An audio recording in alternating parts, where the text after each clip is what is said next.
Assalamualaikum warahmatullahi wabarakatuh. Selamat malam, salam sejahtera untuk semuanya. Mas Agus Harimurti Yudhoyono, Mbak Anissa, beserta seluruh keluarga, seluruh tamu undangan yang kami hormati, yang kami muliakan. Malam hari ini menjadi malam yang luar biasa, karena kita menyaksikan dari dekat sebuah fase telah terlewati dan menuju fase baru. Izinkan saya mengajak kepada semua kita berikan aplaus tepuk tangan untuk Mas Ahaye. Jadi tadi muncul di gambar itu pertemuan pertama saya dengan Mas Ahaye tahun 2010. Lokasinya di Magelang, kegiatannya adalah kegiatan di Taruna Nusantara. Pada waktu itu saya masih bertugas di kampus, dapat undangan untuk berbicara di Taruna Nusantara, kemudian Mas Ahaye sebagai alumninya hadir bersama di situ. Jadi kita melihat dari dekat pada waktu itu, pertama kali kita ngobrol, kesannya mirip dengan yang disampaikan oleh Pak Sekjen tadi. Ini cerdas tapi kaku, gitu. Ini cerdas tapi kaku. Ini pintar sekali. Kesan yang pertama kali muncul adalah cerdas, dan masih sampai sekarang makin cerdas, makin gagah, dan saya selalu iri kalau salaman sama saya itu. Kenapa iri? Karena genggaman tangannya menunjukkan latihan yang rutin gitu. Saya latihannya nggak rutin gitu. Jadi yang kuat dan besar bukan cuma ototnya. Hari ini terbukti adalah pikiran-pikirannya kuat dan besar gitu. Beberapa waktu yang lalu, Mas, sudah agak panjang, saya menulis bahwa anak muda menuliskan pikiran gagasan untuk masa depan. Orang tua menuliskan biografi masa lalu. Jadi ketika tadi pada saat saya mendengar Mas Ahaye akan meluncurkan buku, saya sempat khawatir, mudah-mudahan bukan biografi. Karena kalau biografi, dia bercerita tentang kemarin. Yang berhak cerita tentang kemarin itu yang lain. Pak SBY boleh bercerita kemarin, tapi Mas Ahaye harus bercerita masa depan. Dan kecurigaan saya keliru. Mas Ahaye menuliskan gagasan untuk masa depan. Ini keren, Mas. Ini keren. Menurut saya ketika melihat bagian ini, volume kedua ini, maka kita akan melihat anak muda yang memiliki seluruh fasilitas untuk memikirkan dirinya sendiri, untuk menikmati kenyamanan yang diterima sebagai warisan, tapi dibalik dia memikirkan tentang bagaimana Indonesia lebih baik di masa yang akan datang. Ini penting sekali. Dan soal demokrasi di bukunya yang ketiga, memang ini satu transformasi yang luar biasa. Saya pun pada masa itu merasakan betapa pilihan yang diambil oleh Mas Ahaye ini pilihan yang sangat berani. Tapi dituliskan juga oleh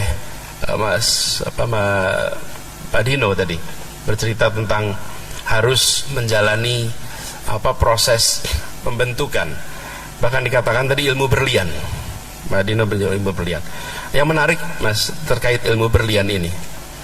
Berlian itu kalau dijual, kalau kita beli, itu hitungannya gram. Oke. Karat, gram, tentulah karatnya tinggi, gram tapi. Yang kedua, ada namanya batu bara, Mas. Batu bara itu kalau kita cari, hitungannya kira-kira ton, bahkan tongkang. Nah, ada orang jual batu bara itu gram. Tapi juga sebaliknya, nggak mungkin kita mau beli berlian setengah ton gitu. Nggak ada. Tapi apa yang menarik?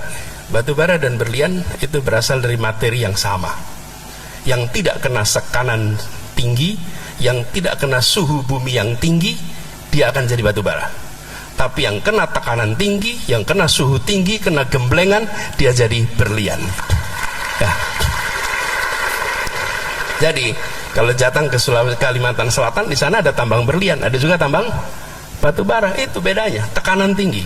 Jadi bagi mereka-mereka yang hari-hari ini dan kemarin mengalami tekanan-tekanan tinggi, sesungguhnya sedang menjadi berlian-berlian masa depan. Nah, selalu rame kalau ada tekanan, ya? Ini kan bagian pembentukan berlian. Ini saya ini aja spontanitas saja, lihat ceritakan Dino tadi.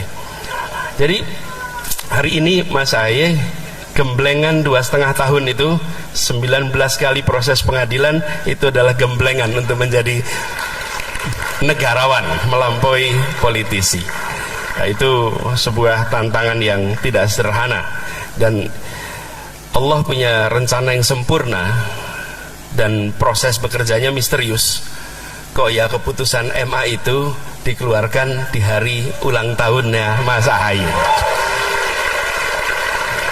Jadi anggaplah itu sebagai hadiah ulang tahun dari sistem pengadilan kita, Mas, untuk Mas Ahaye. Mudah-mudahan nanti terjaga terus ke depan. Jadi melihat persoalan-persoalan politik, melihat agenda-agenda ke depan itu lebih dari sekedar tentang AHY dan Anies Baswedan ini bisa dikatakan tokoh yang paling fenomenal saat ini, teman-teman. Bagaimana gebrakan mereka, bagaimana cinta mereka ya yang kemudian kandas di tengah jalan ya, di perjalanan akibat Surya Paloh. Dan ini kan yang membuat akhirnya mereka terpisah ya. Padahal masyarakat sudah menunggu gebrakan hebat mereka ya sebagai capres-cawapres pada saat itu ya. Namun yang terjadi adalah mereka harus berpisah gara-gara Cak Imin. Cak Imin ini memang perusak hubungan ya. Saat ini Cak Imin lagi bermasalah lagi dengan Bahlil, teman Golkar ya. Dan kalau kita melihat memang potensi ataupun kualitas dari AHY ini tidak diragukan lagi ya, karena AHY memang walaupun beliau mungkin tergolong baru ya dalam dunia politik, beliau pernah menjadi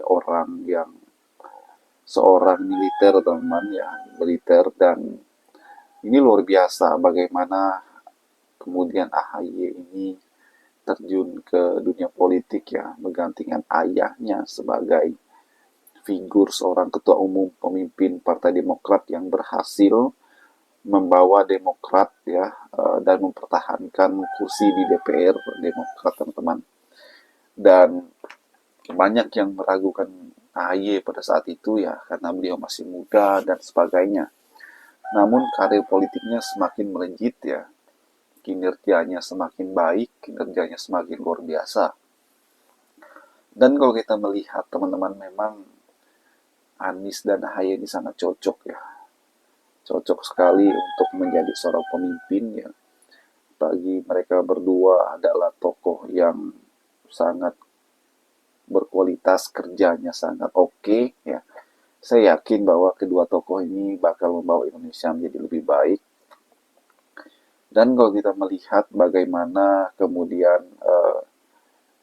AHY ini, teman-teman ya, berhasil juga memimpin kementerian-kementerian yang pernah ia jabat ya.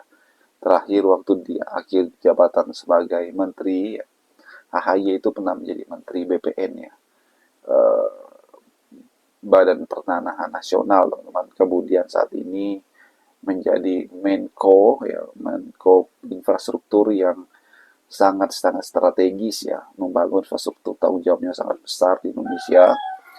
Dan saya yakin ya, di usia AHY yang masih muda bisa bekerja dengan luar biasa, teman-teman. Bagaimana menurut kalian?